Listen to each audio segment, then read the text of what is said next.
all those uniforms all look the same. All those haircuts, all those funny little dinky black gloves, all this thing about the police department that separates them from us, and the fallacious idea that they occupy that thin blue line between the good guys and bad guys, when in fact there is no thin blue line.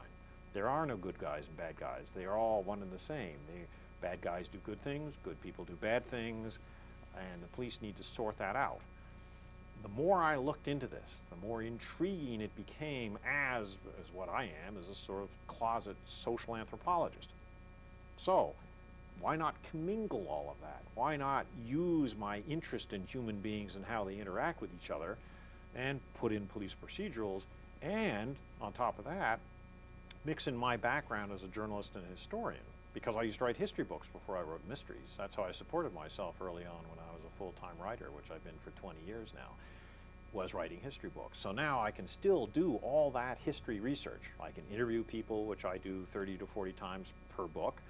I can travel all over the place and look at real settings and real scenery and extrapolate and superimpose on the tale. But I can manipulate the plot. I'm not tied to the reality of a history book. I'm sure that's a wonderful sense of freedom. When you were writing history, what kinds of did you do a huge variety of subject, or did you do a sort of a particular? Generally American history, yeah, generally basically from the Civil War up to the modern time, American business or industrial history. I like the muscle of the United States after the Civil War.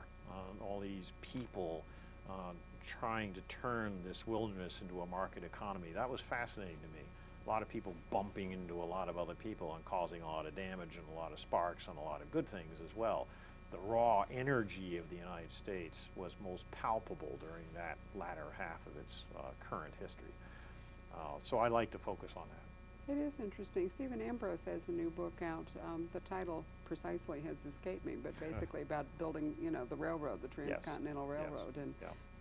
I think that it was very much, well, today our age is internet powered, but I think that post-Civil War it was the completion, networking the country with railroads to move people and goods and getting away from, you know, the wagon trains, and it made such a giant difference. And of course, money then became available in giant quantities, and the opportunities to subvert it was fascinating. So I can see that that would have been very good training for you as a crime novelist.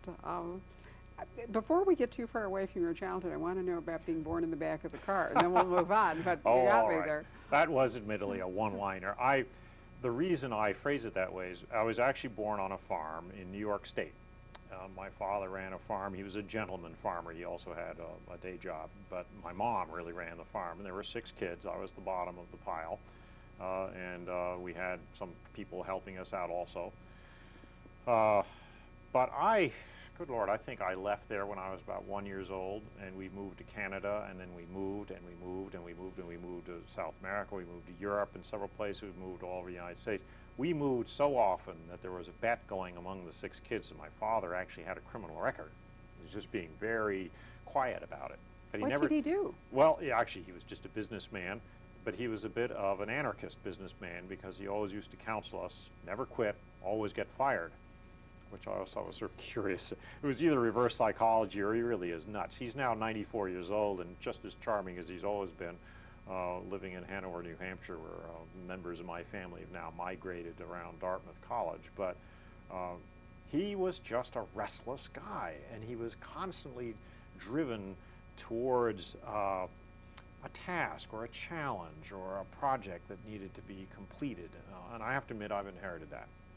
A project guy. And it's a different psychology, isn't it? My own husband tends to like projects, but he doesn't like the long haul. No. Once they're up and running, he loses interest. Exactly. We are all terrible company guys. Yeah. Well, and it's a very useful talent. I attribute enormous amount of the success that the bookstore has had to his, vision in setting it up, and now he's having a wonderful time with Poison Pen Press and just learning how to run a publishing company and the whole bit. But my guess is that when it's finally doing everything the way it's supposed to be, I'll want to charge out and do something else, which is fascinating. But I didn't realize that you had been so peripatetic, because the whole time I've known you, you've been really rooted Oh, yes. in Brattleboro, Oh, yes. and all No. your books are, Yes, are rooted in Spot. I'm the Vermont boy, yes, but not at all, not at all. I think before I moved to Vermont 20 years ago, I probably never lived more than 4 years in any one spot in my life. Fascinating. Well, what got you to Vermont? Was it the girl you Well, married, or? No, no, actually she's a Texan, so if anything, I dragged her off to the frozen north. The thing about Vermont, and this is, go with the psychology here of a rootless boy, okay? A rootless boy has no home, no fond memories of the neighborhood or the town or wherever, because there is no neighborhood or town. It therefore becomes a state of mind, a sense of comfort. Where do you feel you're at home? And the answer is Vermont. Did you just happen upon it? Well, my father's an old New Englander. My mother was born and brought up in Argentina, so she's an Argentine by birth.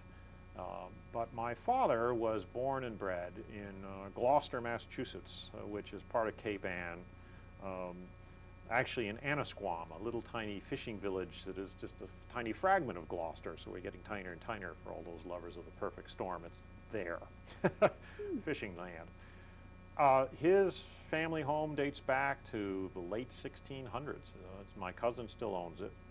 We're talking New England roots that go down, down, down. In fact, there's a huge rock in the front yard with a placard on it that announces that the Marine Biological Institute part of Woods Hole was created in the kitchen of my great-grandfather's house, because he created that. He was a zoologist, or actually he was a marine biologist, excuse me. There were several of those in the family, and several writers. So therefore New England is obviously deep inside somewhere, but Massachusetts wasn't appealing. New Hampshire wasn't appealing. Maine was, but for some reason the car ran out of gas in Vermont. Vermont has other things going for it. Vermont is sparsely populated. It may be one of the most sparsely populated, certainly in the United States, if not the most. And that includes Alaska, which is saying something. Only 500,000 of us in that state. The beauty of that is that for someone like me who wants to put society under a microscope and find out why and how they do what they do, Vermont's perfect. Because you can see it. I can see it. I can get in touch with everybody. If I were living in New Jersey and I wanted to get hold of, let's say, the governor or the commissioner of public safety, it would be almost impossible. In Vermont, I pick up the phone, I dial him. He's there, one call away. They I know like me, the I know village. them. Yeah, I think Yeah. the village you live in is wonderful. There was a real, I mean, you can walk all around Yep. it. You live in this wonderful, rambling, Yep. huge white structure Yep. that, and it's just right off, in fact, the main road going up north out of Brattleboro. Yes, that's correct. And very near, is Bellows Falls itself in Brattleboro, or is it a town? Oh, no. Brattleboro Where is is it? just a town by itself Right. in Windham County. Now, Windham County is sort of the southeast corner of Vermont, and at the Right. very, very tippy top, that's where Bellows Falls is. And it's right on the river. Right. Well, it seemed to me that Rob and I had actually driven to, when we went to see you, we went over to look at Bellows Yes, Falls. very picturesque. Well, the way you describe it in your book, which is your ninth? I'm trying to remember which Oh, one. Lord, I have no way of telling Well, you that. we'll but count it's up an here. I earlier can count book, up. yes. But anyway, Bellows Falls, which to me is still, I think, the best of all your books, despite Oh, how many there are. isn't that It is interesting? truly my favorite. And I'm not sure, I thought I brought it along here. I did. Yep, there it is. Because it has very dramatic artwork on the cover, which I like. Yeah. But what I thought was so fascinating was your description. Well, there are a lot of things I think. I think for some reason this is your best plotted book. Everything, it's a very intricate plot.